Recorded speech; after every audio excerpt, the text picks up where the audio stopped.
அனைவருக்கும் கணித வணக்கம்.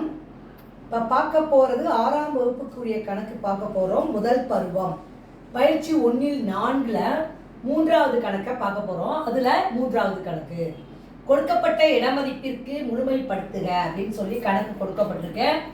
86,943 10,000க்கு முழுமைப்படுத்த சொல்லி கணக்கு கொடுக்கப்பட்டிருக்கு. இந்த கணக்கு என்ன எழுதியிருக்கோம்? 86,943 எதுக்கு முழுமைப்படுத்தணும்? 10,000ங்கிறதுக்கு. அப்ப இந்த கணக்கை பொறுத்த வரைக்கும் 10,000 அப்படின்னா இந்த இடத்துல இருக்கு. அதுக்கு வலது பக்கத்துல உள்ள அடுத்த நம்பரை பார்க்கிறோம். இது 1000 அப்படிங்கிற நம்பரு. இது என்ன நம்பர் இருக்கு? 5க்கு மேல இருக்குது.